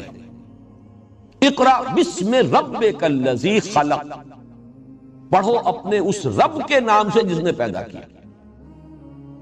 سورۃ النساء کا آغاز ہوتا ہے، یا ایھا الذین آمنوا اتقوا ربکم الذی خلقکم من نفس واحدۃ وخلق منها زوجها، اے لوگو تقوی اختیار کرو اپنے اس رب کا جس نے تمہیں بنایا، پیدا کیا ایک جان سے، اور بنایا اسی سے اس کا جوڑا۔ سورہ بقرہ کا تیسرا رکوع شروع ہوتا ہے، یا ایھا الناس اعبدوا ربکم الذی خلقکم والذین من قبلکم لعلکم تتقون، اے لوگو بندگی کرو، پرستش کرو اپنے اس رب کی جس نے تمہیں پیدا کیا اور تم سے پہلوں کو بھی پیدا کیا۔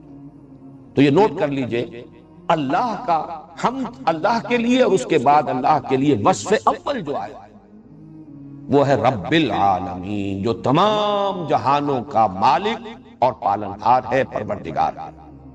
اب آئیے الرحمن الرحیم، ان دونوں کا مادہ ایک ہی ہے، رحم، رحم رحمت، اسی سے لفظ رحمان بھی بنا ہے، اسی سے لفظ رحیم بھی بنا ہے۔ اگرچہ ایک شاذ رائے اور بھی ہے رحمان کے بارے میں بعد میں عرض کروں گا۔ ان دونوں میں کیا فرق اور تفاوت ہے، یہ بھی ہمارے ہاں مفسرین کے مابین بڑی ایک مختلف فی بحث ہے، جس میں کہ ذوق اور مزاج کو اصل دخل ہے۔ رحمان ہے فعلان کے وزن، یہ اس میں مبالغہ کا ایک وزن ہے، کسی شے کی شدت اور کثرت، دونوں الفاظ نوٹ کیجئے، شدت اور کثرت۔ غضبان، بہت غضبناک، غصے سے ہم کہیں گے آگ بگولا۔ عطشان، انتہائی پیاسا۔ جوعان، بھوک سے مر رہا ہے، جان نکل رہی ہے۔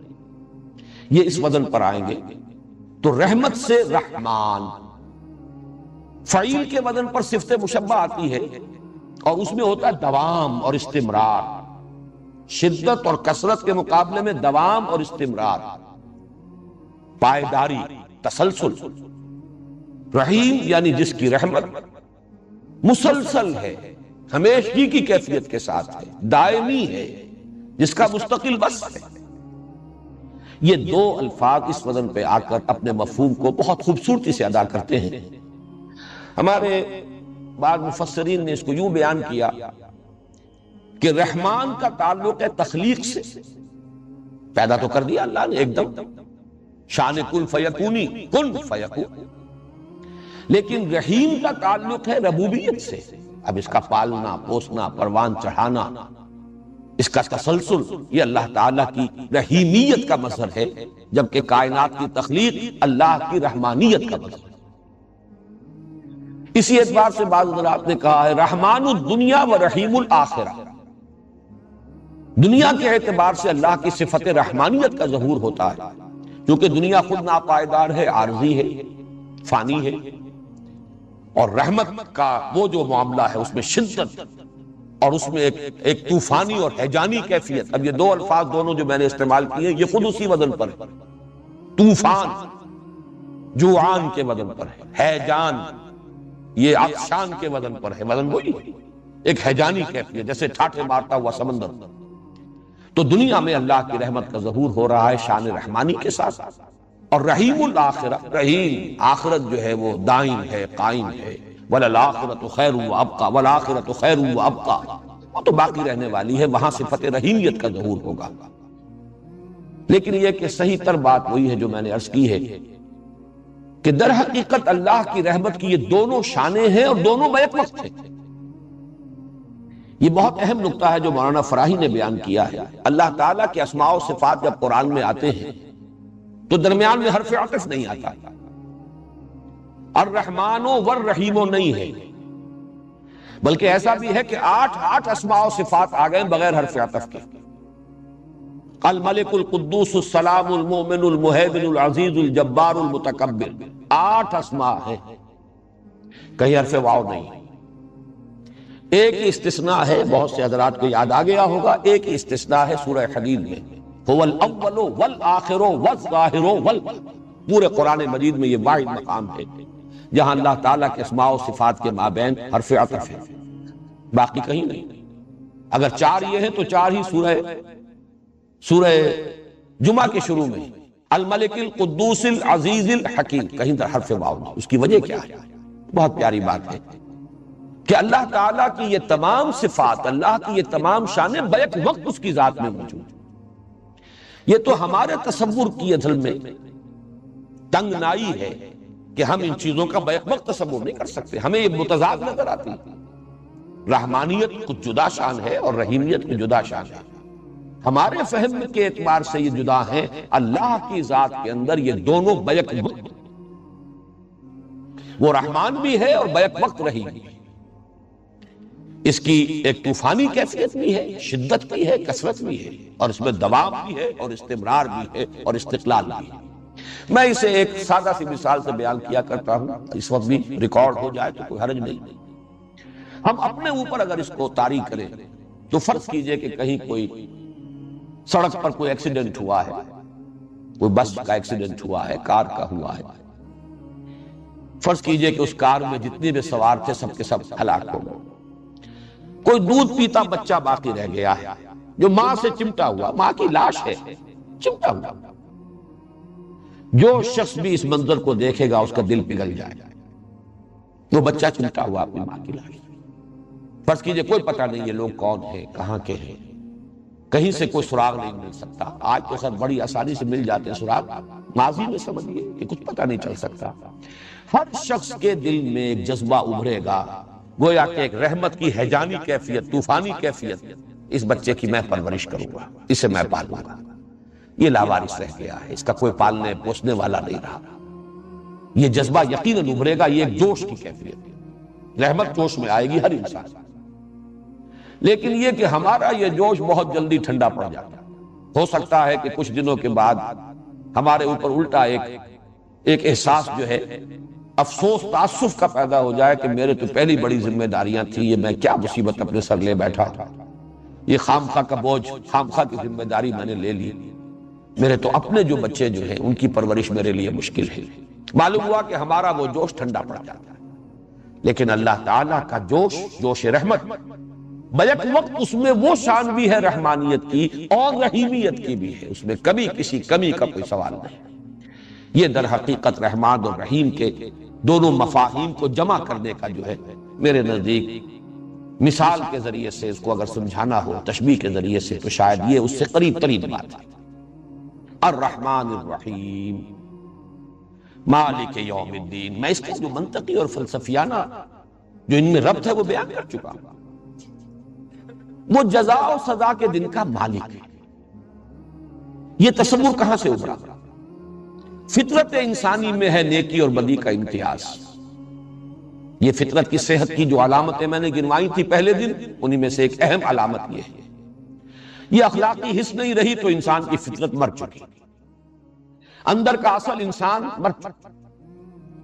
ایک انسان نما حیوان باقی رہ گیا، اس کو قرآن کہتا ہے تم سمجھتے ہو یہ زندہ ہے، یہ تو مردہ ہے، اموات غیر احیاء، یہ زندہ نہیں ہے۔ اے نبی آپ سمجھتے ہیں یہ دیکھ رہے ہیں، یہ نہیں دیکھ رہے، یہ انسانوں کا سا دیکھنا نہیں دیکھ رہے۔ آپ سمجھتے ہیں یہ سن رہے ہیں، یہ نہیں سن رہے، یہ حیوانوں کا سا سننا سن رہے ہیں، انسانوں کا سا سننا نہیں سن رہے۔ لہم قلوب لا یفقہون بہا وَلَهُمْ أَعْيُنٌ لَا يُبْصِرُونَ بِهَا وَلَهُمْ آذَانٌ لَا يَسْمَعُونَ بِهَا أُولَٰئِكَ كَالْأَنْعَامِ بَلْ هُمْ أَضَلُّ۔ اب تو یہ چلتے پھرتے مقبرے ہیں، ان کی فطرت مر چکی، یہ اس کا مقبرہ ہے، تعزیہ ہے جو چل رہا ہے انسان کی صورت کے اندر۔ یہ ہے در حقیقت قرآن مجید کا فلسفہ۔ تو انسان کی فطرت کے زندہ رہنے اور اس کے صحت پر برقرار رہنے کا ایک بہت بڑا اس کا جو نتیجہ ہے یا اس کی علامت ہے وہ یہ ہے اخلاقی حس موجود، نیکی اور بدی میں امتیاز۔ پھر عقل اس پر گرا لگاتی ہے۔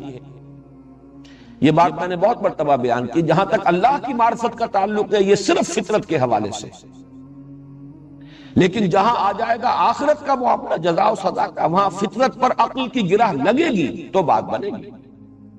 فطرت تو صرف یہ بتاتی ہے کہ نیکی نیکی ہے، بدی بدی ہے۔ یہ عقل ہے جو تقاضا کرتی ہے کہ گندم از گندم بے رویت جوز جو، نیکی کا اچھا صلہ ملنا چاہیے، بدلہ ملنا چاہیے، بدی کی سزا ملنی چاہیے۔ اور مشاہدہ یہ ہے کہ نہیں مل رہا بدلہ، بلکہ الٹی گنگا بہ رہی ہے۔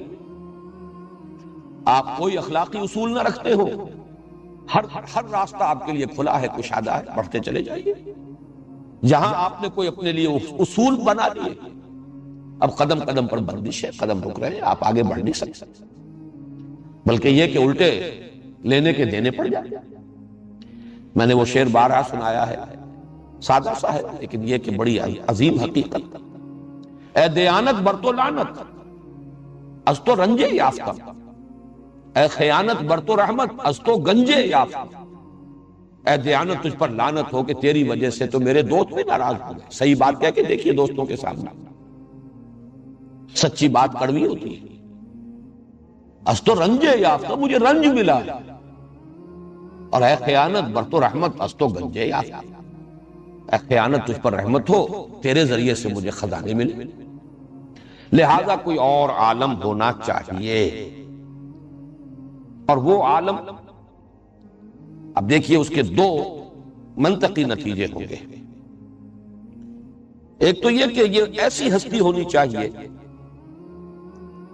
جو قدرت رکھتی ہو پورا بدلہ دینے کی قدرت، وہ تو اللہ ہے، علی کل شیء قدیر، ہم اسے مان چکے۔ لیکن کوئی عالم بھی تو ایسا ہونا چاہیے جس میں حدود اور قیود نہ ہو، جس میں ہر شے کا پورا بدلہ ملے۔ اس لیے کہ آپ نے آج ایک نیکی کی ہے، اس نیکی کے اثرات نہ معلوم کہاں تک جائیں گے، آپ تو جان نہیں سکتے۔ جب تک دنیا باقی ہے اس نیکی کے اثرات کہیں نہ کہیں پہنچتے رہتے، اور ان سب کا بدلہ آپ کو ملنا ہے۔ کہیں کوئی بری رسم آپ نے شروع کی ہے، جہاں تک اس کے اثرات جائیں گے وہ سب آپ کے حساب میں درج ہو رہا ہے۔ تو جب تک ایک زندگی جو ہے غیر متناہی نہ ہو، ابدی نہ ہو، پورا بدلہ مل نہیں سکتا۔ لہذا وہ عالم آخرہ، اور پھر اس کے لیے مالک یوم الدین، یوم کا لفظ صرف ایک دن کے لیے بھی آتا ہے، یوم ایک ایرا کے لیے بھی آتا ہے، ایک دور کے لیے بھی آتا ہے، اس کے مختلف استعمالات ہیں۔ ایک دن بھی ہے جس میں فیصلے ہوں گے جزا و سزا کے، اور پھر یہ کہ در حقیقت اس جزا و سزا کا جو ظہور ہوگا، کہا جا سکتا وہ بھی ایک دن ہے، لا متناہی دن، وہ فیصلے کا دن ہے، وہ یوم الدین۔ دین کا جو اصل لفظ ہے عربی زبان میں، اس کا مفہوم ہے بدلہ، دانا یدینو، بدلہ دینا۔ دناہم کما دانو، امرؤ القیس کا مشہور مصرع ہے، ہم نے ان کو ایسا بدلہ دیا جیسا انہوں نے ہمارے ساتھ کیا تھا۔ کما تدینو تدانو، جیسا تم کسی کے ساتھ کرو گے ویسا ہی تمہیں بدلہ مل جائے گا۔ یہی لفظ ہے، زبر کے ساتھ دین بن جاتا، دین کہتے ہیں قرض کو۔ قرض وہ ہے جو واپس آنا ہوتا ہے، اس لیے اس کو دین کہا جا رہا ہے، بدلہ وہ واپس آئے گا، لوٹ کر آئے گا۔ بدلہ بھی وہ ہے کسی عمل کا جو واپس آتا ہے عمل کرنے والے کی طرف لوٹ کر۔ نیکی کی اس کی جزا آپ کی طرف لوٹے گی، برائی کی ہے اس کی سزا آپ کی طرف لوٹے گی۔ دین بھی وہ ہے جو آپ نے کسی کو دیا اور لوٹ کر آپ کے پاس آئے گا، جبکہ ہدیہ ہو، ہبہ ہو، تحفہ ہو، عطیہ ہو، یہ واپس نہیں آتا، نہ واپس لینے کے لیے دیا جاتا ہے۔ دین وہ ہے جو دیا جاتا ہے واپس لینے کے لیے۔ تو دین اس کا اصل مفہوم، بنیادی مفہوم ہے بدلہ۔ البتہ اس سے آگے اس کے جو مفاہیم ہیں یہ سورہ کافرون میں پوری تفصیل کے ساتھ میں بیان کر چکا ہوں، اس لیے کہ بدلہ کسی قانون کے تحت ہوگا، لہذا دین قانون اور شریعت کو بھی کہتے ہیں۔ وہ قانون اور شریعت کسی نظام کے تابع ہے، دستور ہے جس کے تحت قانون ہے، کوئی لا گیور ہے جو قانون دیتا ہے۔ اس اعتبار سے پورے نظام کو بھی دین کہیں گے، ایک ایسا نظام جس میں مختار مطلق آخری لا گیور اللہ، اسی کی اطاعت کریں گے جزا ملے گی، اس کی نافرمانی کریں گے سزا ملے گی۔ اس پورے کانسیپٹ کو آپ کہیں گے یہ دین اللہ ہے۔ ایک نظام ہے ملوکیت، بادشاہ ہے، مختار مطلق وہ ہے، لا گیور وہ ہے، اس کے حکم پر، اس کے قوانین پر چلیں گے، وہ آپ کو نوازے گا، خلعتیں دے گا، خطابات دے گا، جاگیریں دے گا، سراہے گا۔ اگر اس کی بغاوت کریں گے، اس کے خلاف اٹھ کھڑے ہوں گے، سزا دے گا، اس کے قانون کو توڑیں گے، جیلوں میں ڈالے گا، اور جو سزا ہوگی دے گا۔ یہ سب نظام پورے کو، اس کو بھی آپ کہہ سکتے ہیں دین الملک۔ یہ دونوں الفاظ قرآن مجید میں، ایک سورہ یوسف سے ما کان لیأخذ اخاہ فی دین الملک، اور دین اللہ اذا جاء نصر اللہ والفتح ورأیت الناس یدخلون فی دین اللہ۔ تو یہ دین کے، یہ یوں سمجھئے کہ تین سٹوریز ہیں اس کی۔ بنیادی مفہوم ہے بدلہ، مالک یوم الدین جزا و سزا کے فیصلے کے دن کا مختار مطلق۔ اس سے اوپر کی سٹوری قانون، شریعت، اس لیے کہ بدلہ کوئی نہ کوئی قانون مجازات ہوگا تو بدلہ ملے گا، کوئی نہ کوئی قانون ہے جس کی پیروی کریں گے، پابندی کریں گے، سزا جو جزا ملے گی، ستائش ہوگی، نافرمانی کریں گے، توڑیں گے، سزا ملے گی۔ اس سے اوپر وہ قانون کسی نظام کا ایک جز ہے، اس میں کوئی ہستی ہے جس کو مانا گیا ہے بالا ترین، اور اس کے تابع پورا نظام زندگی جو ہے اس کا نقشہ بنا ہے، یہ دین ہے۔ وہ دین الملک ہو، دین جمہور ہو جدید اصطلاح میں جمہوریت، یا دین اللہ جس میں حاکمیت اللہ کی ہے، جس کا منطقی نتیجہ کیا ہے؟ انسانوں کے لیے خلافت ہے۔ بہرحال یہاں یہ چونکہ یہ اساس القرآن ہے، سورہ فاتحہ، اس میں لفظ دین آیا ہے اپنے اساسی مفہوم میں جو پہلی منزل ہے، مالک یوم الدین، جزا و سزا کے دن کا مالک، مختار۔ لمن الملک اليوم، للہ الواحد القہار۔ بادشاہ حقیقی اب بھی وہی ہے، اختیار مطلق اب بھی اسی کا ہے، ملک اور مالک حقیقتاً وہی ہے اب بھی، لیکن ابھی پردے پڑے ہوئے ہیں۔ ابھی کبھی کوئی فرعون بیٹھا ہوتا ہے، الیس لی ملک مصر، دعویٰ کر رہا ہے کیا میری نہیں ہے بادشاہی مصر؟ وَهَذِهِ الْأَنْهَارُ تَجْرِي مِن تَحْتِي، اور یہ سارا آبپاشی کا نظام میرے اختیار میں ہے، جس کو چاہوں پانی دوں، جس کا چاہوں پانی روک دوں۔ یہ فرعونیت ہے۔ کبھی کوئی فرعون ہے، کبھی کوئی نمرود ہے، کبھی کوئی ایک قوم دوسری قوم پر حاکم بن کر بیٹھ جاتی ہے، کبھی کوئی کسی علاقے یا قوم کے عوام خود حاکمیت کے مدعی بن جاتے ہیں۔ یہ سب یوں سمجھیے کہ سراب ہے، دھوکہ ہے، ڈرامے ہیں جو ہو رہے ہیں۔ مالک حقیقی اور ملک حقیقی، بادشاہ حقیقی اب بھی وہی، لیکن اس وقت وہ غیب کا پردہ حائل ہے، ابھی پردے پڑے ہوئے ہیں۔ اس دن یہ پردہ اٹھ جائے گا اور معلوم ہو جائے گا کہ مالک یوم الدین وہی۔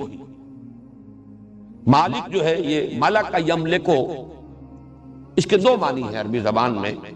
مالک ہونا، حکمران، ملک یملکو، اسی سے ملک بن گیا تو حکمران، اور مالک بن گیا کسی شے کا اونر، کسی شے کی جس کی وہ ملکیت ہے۔ تو مالک، اور یہ جیسے لکھا جاتا ہے کیونکہ ایک قرات ملک یوم الدین بھی ہے، بادشاہ مطلق وہی ہے اس دن کا۔ لمن الملک اليوم، کہا جائے گا کس کے لیے ہے بادشاہی آج؟ وہ ساری بادشاہیاں جو دنیا میں تم نے جو ڈرامے رچائے تھے ختم ہوئے، آج بتاؤ بادشاہی کس کی ہے؟ لمن الملک اليوم للہ الواحد القہار، کہا جائے گا اللہ کے لیے ہے جو تنہا ہے، اکیلا ہے، الواحد ہے، قہار ہے، پوری طرح چھایا ہوا ہے، مسلط ہے، مستولی ہے، کوئی اس کے سامنے چوں نہیں کر سکتا جب تک کہ اس کی اجازت نہ ہو۔ لا يتکلمون الا من اذن له الرحمن وقال صوابا۔ یہ ہے مالک یوم الدین۔ یہاں یوں سمجھئے کہ پہلا جملہ مکمل ہوا، یہ وہ معرفت ہے جو انسان کو خود حاصل ہو سکتی ہے، یہ ہدایت نظری جہاں تک کہ انسان خود پہنچ سکتا ہے۔ اس کے لیے جو سورہ لقمان میں حضرت لقمان کی مثال آئی ہے، میں اس کی طرف دوبارہ ریفر کر رہا ہوں۔ دیکھیے اس معرفت میں نبی اور رسول کے ذریعے سے اس خاکے میں بڑے تفصیلی رنگ بھرے جاتے ہیں۔ اللہ کے اسماء و صفات کا علم ہوتا ہے انبیاء کے ذریعے سے، لیکن یہ اجمالی معرفت کہ کل خیر، کل حسن، کل کمال اللہ ہی کا ہے، وہی منبع خیر ہے، وہی منبع ربوبیت ہے، وہی منبع حسن ہے، وہی منبع رحمت ہے، یہ اجمالی معرفت انسان کو حاصل ہو جائے گی۔ اسی طریقے سے قانون مجازات کہ بدلہ ضرور ملے، ممکن نہیں ہے کہ بدلہ نہ ہو، یہ اندھیر نگری چوپٹ راج نہیں ہو سکتی، بدلہ مل کر رہے گا۔ یہ وہ سلیم الفطرت، سلیم العقل انسان یہاں تک تو پہنچ جائے گا، لیکن اس میں یہ تفصیلات کا رنگ کہ ایک وقت قیامت آئے گی، قیامت کے بعد کچھ عرصے کے بعد ریزریکشن ہوگی، بعث بعد الموت ہوگا، حشر و نشر ہوگا، تم جمع کیے جاؤ گے، تمہیں کھڑے ہونا ہوگا، یوم یقوم الناس لرب العالمین، پھر حساب کتاب ہوگا، وزن اعمال ہوگا، جس کے پلڑے بھاری ہوں گے اس کے لیے فہو فی عیشۃ راضیہ واما من خفت موازینہ فامہ ہاویہ، پھر وہ کیا ہے؟ وہ جنت ہے جس میں یہ نعمتیں ہیں، اور وہ سزا کیا ہے؟ وہ جہنم ہے جس کی یہ سزائیں ہیں۔ یہ تفصیل جو ہے یہ بہرحال انبیاء کے بغیر، وحی کے بغیر معلوم نہیں ہو سکتی۔ وہ فطرت سلیمہ، عقل سلیم صرف یہاں تک پہنچا دے، بدلہ ہو کر رہے گا۔ اعمال انسانی ضائع ہونے والی شے نہیں ہے۔ چنانچہ آپ دیکھتے ہیں سورہ لقمان میں بس یہی دو چیزیں آئی ہیں، قیامت کا ذکر، بعث بعد الموت کا ذکر، حشر و نشر کا ذکر، وزن اعمال کا ذکر، یہ جنت کا ذکر، دوزخ کا کچھ نہیں۔ پہلی بات کیا تھی؟ وَإِذْ قَالَ لُقْمَانُ لِابْنِهِ وَهُوَ يَعِظُهُ يَا بُنَيَّ لَا تُشْرِكْ بِاللَّهِ إِنَّ الشِّرْكَ لَظُلْمٌ عَظِيمٌ۔ پہلی بات معرفت خداوندی، توحید، شرک کی نفی، شکر اور شرک سے نفی، شکر کا التزام اور شرک سے اپنے آپ کو پاک کر لینا، اجتناب۔ یہ تو پہلی دو آیتوں میں ہے، وَلَقَدْ آتَيْنَا لُقْمَانَ الْحِكْمَةَ أَنِ اشْكُرْ لِلَّهِ وَمَنْ يَشْكُرْ فَإِنَّمَا يَشْكُرُ لِنَفْسِهِ وَمَنْ كَفَرَ فَإِنَّ اللَّهَ غَنِيٌّ حَمِيدٌ وَإِذْ قَالَ لُقْمَانُ لِابْنِهِ وَهُوَ يَعِظُهُ يَا بُنَيَّ لَا تُشْرِكْ بِاللَّهِ إِنَّ الشِّرْكَ لَظُلْمٌ عَظِيمٌ۔ اس کے بعد دو آیات میں اللہ تعالیٰ کی طرف سے ایک بات آئی ہے کہ ہم نے والدین کے بارے میں بھی نصیحت کی ہے۔ لقمان نے اپنے بیٹے کو ہمارا حق بتایا، ہم تمہیں جو والدین کا حق ہے وہ بھی بتا دیتے ہیں۔ وَوَصَّيْنَا الْإِنسَانَ بِوَالِدَيْهِ، یہ اللہ کی طرف سے۔ اس کے بعد پھر آتی ہے پانچویں آیت، یا بنی انہا ان تک مثقال حبۃ من خردل فتکن فی صخرۃ او فی السماوات او فی الارض یأت بها اللہ ان اللہ لطیف خبیر۔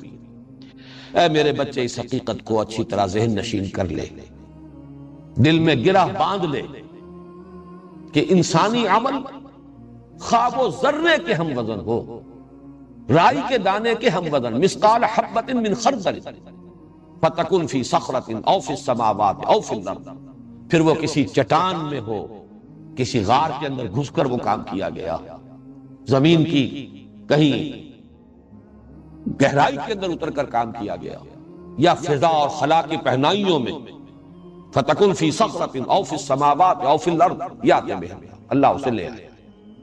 ان اللہ لطیف خبیر، یقیناً اللہ لطیف اور خبیر۔ اور اس کے فوراً بعد یا بنی اقم الصلاۃ، معلوم ہوا کہ وہ جو فکر ہے، فکر صحیح، ہدایت نظری، اس کے یہی دو جز ہیں۔ ان کے اندر تفصیلات کا رنگ جو ہے وہ نبوت اور رسالت کے ذریعے سے بھرا جائے گا. خاکہ یہ ہے بنیادی، جو سلیم الفطرت اور سلیم العقل انسان جہاں تک پہنچ گیا، نبوت اور رسالت سے اب اس میں تفصیلات کا رنگ بھرا جائے. لیکن وہ جو ربط ہے اس کے بعد یا بنی اقیم الصلاۃ، وہی یہاں پر ہے ترتیب ایاک نعبد. پہلا جملہ مکمل ہوا الحمدللہ رب العالمین الرحمن الرحیم مالک یوم الدین ایاک نعبد. اور اس ایاک نعبد کا تعلق اس حکمت کے اعتبار سے الحمدللہ کے ساتھ ہے. اے اللہ ہم تیرے احسانات کا کیا بدلہ ادا کریں سوائے اس کے کہ ہم عہد کرتے ہیں، وعدہ کرتے ہیں. ایاک نعبد چونکہ اس میں فعل مضارع استعمال ہوا ہے اور اس میں حال بھی ہے مستقبل بھی، عربی زبان میں یہ دونوں زمانے جو ہیں اس کے اندر موجود، تو ترجمہ ہوگا ہم تیری ہی بندگی کرتے ہیں اور تیری ہی بندگی کرتے رہیں گے، اور ہم تجھ ہی سے مدد مانگتے ہیں اور تجھ ہی سے مدد مانگتے رہیں گے. یہ وہ درمیانی حصہ ہے، وہ ترازو والی جو شکل پچھلی مرتبہ جو آپ کو ہم نے تقسیم بھی کی اور یہاں بھی آپ نے دیکھی تھی ریفلیکٹر پر، وہ ڈنڈی جو ہے ترازو کی جس کے درمیان وہ مٹھ ہے، واو. اور یہ دو جملے ہیں، ذرا نوٹ کیجئے، پہلی 3 آیات مل کر ایک جملہ بنی، آخری 3 آیات مل کر بھی ایک جملہ بنیں گی. اہدنا الصراط المستقیم صراط الذین انعمت علیہم غیر المغضوب علیہم ولا الضالین. لیکن یہ درمیان کی ڈنڈی جو ہے جس کے بارے میں حدیث قدسی کے الفاظ تھے ھذا ما بینی و بین عبدی، یہ میرے اور میرے بندے کے مابین ہے. اس میں ایک میثاق ہوا ہے، قول و قرار ہوا ہے، ایک عہد ہوا ہے. میں نے لفظ استعمال کیا تھا اگرچہ ذرا جسارت والی بات ہے، مصافحہ ہوا ہے. یہ ہینڈ شیک بندے کا اپنے رب کے ساتھ، مبایعہ بیعت ہوئی ہے، عہد ہوا ہے، معاہدہ، مبایعہ، مصافحہ، یہ سب کیا ہے؟ دو فریقوں کے مابین. ایاک نعبد، تیری ہی بندگی کرتے ہیں اور کریں گے. یہ جو عبادت کا تصور ہے اس کو بھی اب ذرا نوٹ کر لیجئے. ہمارے ہاں یہ لفظ ایک طویل عرصے تک ہمارا جو دور زوال ہے، اس محلال ہے، تصورات جو محدود ہوتے چلے گئے، اس کے نتیجے میں یہ صرف مراسم عبودیت، موڈز آف ورشپ، میں عرض کر چکا ہوں تعلق کیا ہے؟ سارا شکر اللہ کا، کل احسان اس کے، ربوبیت حقیقتاً اس کی، اس کا بدلہ ہم کیا دیں؟ اس کے سامنے سر جھکائیں، اظہار عجز کریں، تذلل، عاجزی اختیار کریں، اس کی تکبیر کریں، تحمید کریں، تسبیح کریں. یہ مراسم عبودیت ہے. چونکہ جو مشرکانہ جو تصورات دنیا میں رہے ان میں عبادت صرف انہی پر مشتمل تھی، اطاعت کا پہلو اس میں موجود نہیں رہا. سورج کی اطاعت کیا کریں گے آپ؟ سورج آپ کو کوئی حکم نہیں دیتا. چاند دیوی ہے، پوج لیجئے اس کو، کوئی اظہار عجز کر لیجئے، کوئی اس کے سامنے ماتھا ٹیک دیجئے، کوئی اور رسم جو ہے بنا لیجئے. اس نے کوئی آپ کو کوڈ نہیں دیا، کوئی قانون نہیں دیا، کوئی شریعت نہیں دی کہ آپ اس کی بندگی کریں. گویا کہ یہ دو الفاظ جو ہے پرستش اور بندگی، پرستش میں یہی ہے کسی کے سامنے اظہار عاجزی، کسی کی عظمت کا اعتراف، کسی کے مدح و ثنا، کسی کی حمد، کسی کے لیے تعریف کے گن گائے جائیں، شکر کے ترانے الاپے جائیں، یہ ہے پرستش. اور بندگی عبادت کے لفظ کے اندر یہ دوسرا جو اس کا انٹیگرل پارٹ ہے، بندگی، اطاعت. مشرکانہ معاملات میں یہ حصہ اس میں سے ساقط ہو جاتا ہے. بتوں کو پوج رہے، کیا مطلب؟ صرف اس کے سامنے ڈنڈوت کر دیں گے، ان کے سامنے سجدہ کر دیں گے، ان کے سامنے کچھ حلوے ماڑے لا کر رکھ دیں گے، اور کیا کریں گے؟ بتوں نے کوئی حکم تو نہیں دیا، انہوں نے کوئی ہدایات نہیں دی، کوئی ان کی عطا کردہ شریعت نہیں ہے، کوئی انہوں نے قانون نہیں دیا. لہذا مشرکانہ تصورات میں عبادت کا مفہوم صرف پرستش رہ جاتا ہے، بندگی نہیں. حالانکہ عبادت کا انٹیگرل پارٹ ہے بندگی، غلامی، محکومی، جس کے لیے کہ سب سے بڑا ثبوت قرآن حکیم سے جو ہے وہ میں آپ کو جو مکالمہ ہوا تھا حضرت موسیٰ علیہ السلام اور فرعون کے مابین، اصل میں قرآن مجید تو اپنی اصطلاحات کو خود مبرہن کر دیتا ہے، اس طرح محفوظ کر دیتا ہے کہ آپ کو اکثر و بیشتر باہر جانے کی اور کہیں اور دیکھنے کی ضرورت نہیں۔ جب حضرت موسیٰ علیہ السلام پہلی مرتبہ پہنچے ہیں دربار میں اور اپنی رسالت کا پیغام پیش کیا ہے، تو فرعون نے جو جواب دیا اور اس کے حواریوں نے اور اس کے جو سردار تھے، فَقَالُوا أَنُؤْمِنُ لِبَشَرَيْنِ مِثْلِنَا وَقَوْمُهُمَا لَنَا عَابِدُونَ، انہوں نے کہا کیا ہم ایسے دو انسانوں کی بات مانیں گے، ان کا کہنا مانیں گے، ان کے بتائے ہوئے راستے پر چلیں گے جو ہم جیسے ہیں؟ ایک تو یہ کہ ہم جیسے بشر ہیں موسیٰ اور ہارون، اور اس سے بھی بڑی بات وَقَوْمُهُمَا لَنَا عَابِدُونَ، ان کی تو قوم ہماری غلام قوم۔ یہاں پرستش کا تصور بالکل نہیں آ سکتا، ظاہر بات ہے کہ بنی اسرائیل فرعون کی پرستش نہیں کرتے تھے۔ یہاں عابدون کا لفظ کس معنی میں ہے؟ غلام، محکومی، اطاعت گزاری، تابع ہونا، کسی کے فرمان کو واجب الاذعان سمجھنا، صرف یہ مفہوم ہے یہاں۔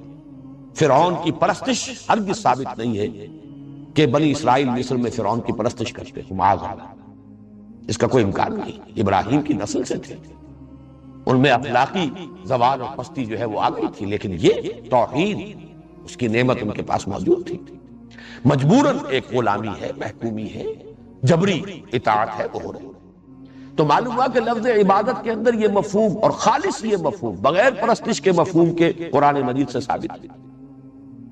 اچھا، یہ تو تھا فرعون کا قول، کہا جا سکتا کہ یہ تو فرعون کا قول نقل کیا اللہ، لیکن خود حضرت موسیٰ علیہ السلام کا قول ہے۔ یہ سورہ مومنون میں ہے،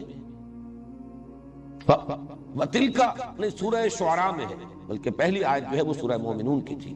سورہ شعراء میں حضرت موسیٰ نے ریٹارٹ کیا، اسی طریقے سے آنکھوں میں آنکھیں ڈال کر ڈٹ کر جرأت کے ساتھ جواب دیا، وَتِلْكَ نِعْمَةٍ تَمُنُّهَا عَلَيَّ أَنْ عَبَّدْتَ بَنِي إِسرائیل۔ اس نے یہ کہا تھا أَلَمْ نُرَبِّكَ فِينَا وَلِيدًا، اے موسیٰ تم وہی نہیں ہو جسے ہم نے اپنے ہاں، اپنے گھر میں، اپنے محل میں رکھ کر پالا پوسا، جبکہ تم چھوٹے سے تھے، ہمارے ٹکڑوں پر پلے ہو، اور آج ہماری ہی بلی ہمیں کو میں آ گئے ہو ہمارے سامنے رسول بن کر، رسالت کا دعوت۔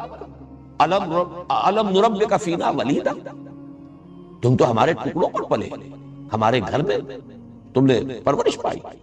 اس کا جواب دیا ہے اسی طرح، in the same coin، وَتِلْكَ نِعْمَةٌ تَمُنُّهَا عَلَيَّ أَنْ عَبَّدْتَ بَنِي إِسرائیل، یہ احسان تم مجھ پر جتا رہے ہو، بڑا احسان تم نے مجھ پر کیا، حالانکہ تم نے میری پوری قوم کو اپنا غلام بنا رکھا ہے۔ وہ ظلم اور ستم کی چکی میں جس طرح پیس رہے ہو وہ تمہارے سامنے نہیں ہے۔ ایک فرد کو اگر وہ محل میں پل گیا ہے تو اس کے اوپر تو احسان جتا رہے ہو، اور یہ بھول گئے ان عبدت بنی اسرائیل۔ اب یہ تعبیر، غلام بنا لینا، جبراً کسی کو محکوم بنا لینا، اس کے لیے گویا کہ یہ نص قطعی ہے قرآن مجید کی آیت، اور یہ حضرت موسیٰ علیہ السلام کی طرف سے قرآن مجید میں بیان ہو رہا ہے۔ تو نوٹ کیجئے کہ در حقیقت عبادت کا مفہوم جمع ہوتا ہے فارسی کے دو الفاظ کو جمع کرنے سے، پرستش اور بندگی۔ زندگی آمد برائے بندگی، زندگی بے بندگی شرمندگی۔ شیخ سعدی نے بہت خوبصورتی کے ساتھ اس لفظ کا مفہوم جو ہے وہ ادا کیا ہے۔ میں چند جملوں میں عرض کر رہا ہوں، کیونکہ مشرکانہ تصورات میں عبادت رہ جاتی ہے صرف پرستش کے مفہوم میں۔ ہمارے ہاں مسلمانوں میں بھی ایک طویل جب زوال کا دور آیا ہے، عبادت صرف نماز روزے کے لیے یہ لفظ مخصوص ہو کر رہ گیا۔ اس 20ویں صدی عیسوی کی جو احیائی تحریکیں ہیں، اور ان میں وہ عظیم تحریکیں بھی ہیں اور کچھ ایسے بھی ہیں کہ جو بعض پہلوؤں سے غلط رخ پر چلے گئے، لیکن یہ کہ کم سے کم اس مفہوم کو اجاگر کرنے میں انہوں نے بھی رول پلے کیا ہے۔ میری مراد یہاں پر منکرین سنت سے یہ تصور بہرحال انہوں نے بھی اجاگر کیا ہے کہ عبادت کا مفہوم صرف نماز روزہ نہیں ہے، بلکہ پوری زندگی میں اللہ کی اطاعت، زندگی کے ہر گوشے میں اللہ کے قانون کو، اللہ کے فرمان کو واجب الاذعان سمجھنا، اس کی اطاعت، اس کی بندگی۔ یہ تصور جو ہے یہ اس دور میں خوب نکھرا ہے، اخوان المسلمون کے ذریعے سے بھی، جماعت اسلامی کے ذریعے سے بھی، اور یہ تو بہرحال یعنی کم سے کم اپنے عقائد کے اعتبار سے صحیح رخ کے اوپر چلنے والی تحریکیں ہیں. سیاست میں کن وادیوں کی طرف وہ بھٹک کر رہ گئے یہ علیحدہ بات ہے، لیکن فکر کے اعتبار سے انہوں نے واضح کیا کہ عبادت کا مطلب صرف مراسم عبودیت نہیں ہے، بلکہ عبادت کا مطلب پوری زندگی میں اللہ کی بندگی اور اطاعت. لیکن اس میں بھی ایک کمی ہے، کمی تھی کہہ لیجئے، اور یہ کہ ہے جستجو کے خوب سے ہے خوب تر کہاں، تدریجاً لترکبن طبقا عن طبق. ان تصورات میں کے نکھرنے میں بھی درجہ بدرجہ جو ہے وہ بات واضح ہو رہی ہے. الحمدللہ کہ ہم نے اس کو نکھارا ہے، اس میں اللہ تعالیٰ نے ہمیں توفیق عطا فرمائی ہے کہ یہ جو احیائی تحریکیں ہیں ان کے ہاں بھی اس میں اطاعت پر اتنا زیادہ زور آ گیا ہے کہ ایک دوسری اہم حقیقت نگاہوں سے اوجھل ہو گئی، اور وہ ہے محبت. عبادت کا جسد ظاہری اطاعت ہے، لیکن اس کی روح باطنی محبت ہے. دونوں چیزیں مل کر اصل میں عبادت کا مفہوم ادا کرتا. ایاک نعبد، ہم تیری ہی اطاعت اور عبادت اور بندگی کرتے ہیں، تجھی سے محبت کرتے ہیں، اور اے رب تیری ہی بندگی اور اطاعت اور غلامی کرتے رہیں گے اور تجھی سے محبت کرتے رہیں گے. یہ در حقیقت پہلو جو ہے یہ کچھ ابھی جتنا کہ اجاگر ہونا چاہیے اجاگر نہیں ہوا. لیکن اس کے لیے میں نے بہت عرصہ ہوا، میرا خیال ہے کہ کم و بیش 20 سال ہو گئے ہوں گے، تقریریں کی تھی کراچی میں، ایک مہینے میں ایک تقریر، ایک مسجد میں. عبادت رب، شہادت علی الناس، اقامت دین، تین یہ بنیادی موضوعات، مطالبات دین کے نام سے یہ کتاب چھپتی رہی. بہت عرصے سے آؤٹ آف پرنٹ بھی تھی، اب دوبارہ کم سے کم یہ پہلا جو ہے عبادت رب کا مفہوم کیا ہے، یہ 2 قسطوں میں میثاق میں یہ مضمون چھپا ہے، اور جلدی پھر انشاءاللہ یہ مکمل ہو جائے تو کتاب بھی دوبارہ شائع ہو جائے گی، جس میں کہ عبادت کا اصل مفہوم کیا ہے اس پر بڑی تفصیل سے گفتگو ہوئی. میں یہاں پر جو حافظ ابن قیم اور امام ابن تیمیہ رحمہم اللہ ان دونوں نے جس طرح جمع کیا ہے، العبادت و تجمع اصلین، عبادت 2 بنیادوں کو جمع کر دیتی ہے. یہ قصر جو ہے 2 بنیادوں پر کھڑا ہے. عبادت غایت الحب و غایت الذل والخضوع، 2 بنیادیں کیا؟ انتہا درجے کی محبت اللہ کی، اور انتہا درجے میں اللہ کے سامنے جھک جانا، بچھ جانا، اس کا مطیع اور منقاد بن جانا، اسی کے سامنے سر تسلیم خم کر دینا. بچھ جانا شاید سب سے زیادہ صحیح اس کی توجیہ ہوگی. تو یہ دونوں چیزیں جب مکمل ہوگی تب عبادت کا تصور مکمل ہوگا. ایاک نعبد، اے اللہ ہم سب سے بڑھ کر تجھی سے محبت کرتے ہیں اور کرتے رہیں گے. یہ سب سے بڑھ کر کے لفظ کا اضافہ میں کر رہا ہوں، سورہ بقرہ میں تقریباً اس کے وسط میں جا کر یہ آیت آئے گی، والذین آمنوا اشد حبا للہ، جو حقیقت میں صاحب ایمان ہے وہ شدید ترین ہے اللہ کی محبت میں، سب سے بڑھ کر محبت کرتے ہیں اللہ کے ساتھ. تو محبت کے جذبے سے سرشار ہو